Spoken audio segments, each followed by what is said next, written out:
The vice president suggested today that your strategy with Ukraine amounts to surrender to Russia.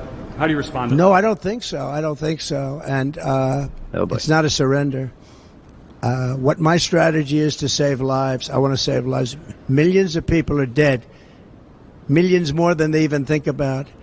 And I just want to say, I don't know what he's talking about or what he means when he says it's verifiably thousands of people, but in the Ukraine-Russia conflict, it's not millions of people. So I don't know why he keeps saying that. But it's not my fight, but it is a fight to save humanity.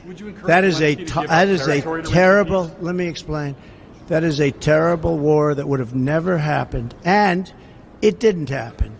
I even have Democrats. I watched them on Deface the Nation and some of the shows this weekend. And they said, well, we agree that it wouldn't have happened if Trump were president. I was very generous of them. But it would have never happened. That's what bothers me even more. There was no reason for that war to happen. But it did happen. And millions.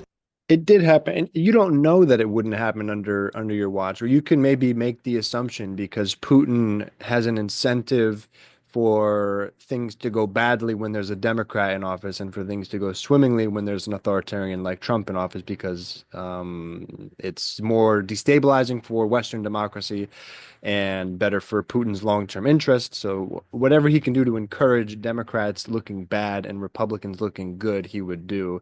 So yeah, you could argue that it wouldn't have happened under Trump, but not for the reasons that he thinks.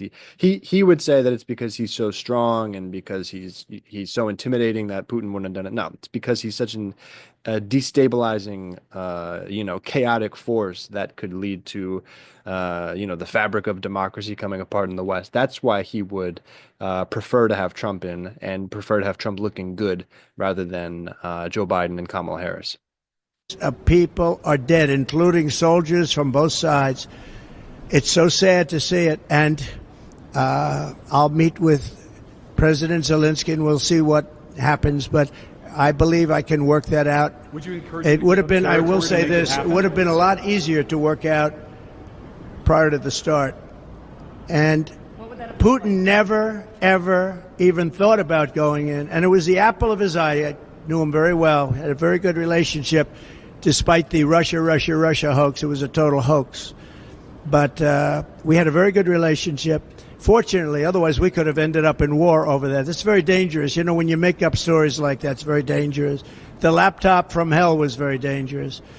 But he's just doing word association now. The Hunter Biden's laptop, Russia, Putin, Ukraine. We had a great relationship. He's trying to get back on track now. Let's see if he sticks to landing. Putin told me often, it's the apple of his eye.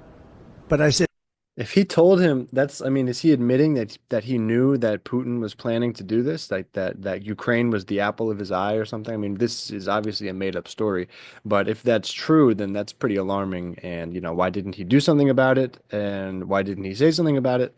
That's pretty alarming. Said, Vladimir, don't even think about doing it. He would have never done it. And then, of course, through stupid oil policies and energy policies where oil get up to almost $100 a barrel, Putin said, wow, I have a lot more money than I thought I had. And he prosecuted the war. But even if it went up, and it wouldn't have gone up like that, that's what caused inflation, that and stupid spending for the Green New Deal, which was a Green New Scam, turned out. Do you notice that they don't ever mention anything about environment anymore? What happened to the environment? They don't mention it. They don't mention that the ocean's going to rise a quarter of an inch. People mention it all the time. The world has been on fire.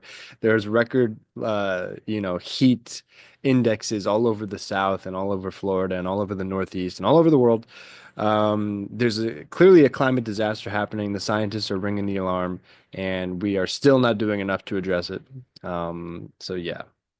An inch over the next 500 years. They don't mention it anymore. It's incredible. I will say this, though. What they should start mentioning is nuclear warming, because we're in grave danger. The world is in grave danger, and you better get smart people. During my term, I never mentioned the word nuclear, but that's the warming. He talked about nuking hurricanes.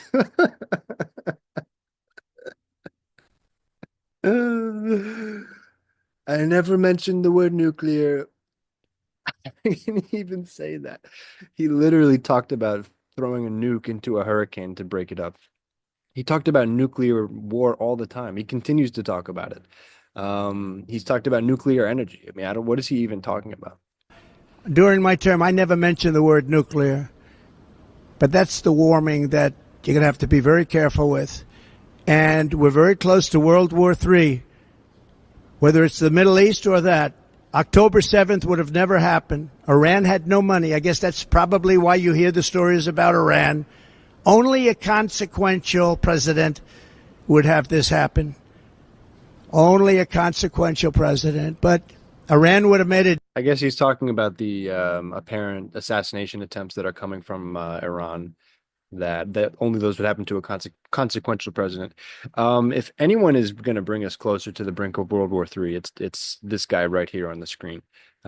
He was assassinating Iranian generals and dropping the mother of all bombs in Afghanistan and allowing Israel to go wild and annex whatever they want. And he would let them do whatever they want in Gaza and further, escalate in the region and trickle into more and more local regional wars and just blow up the Middle East more and more. So if anyone would take us further down or closer down the path to what he's talking about, it is Trump.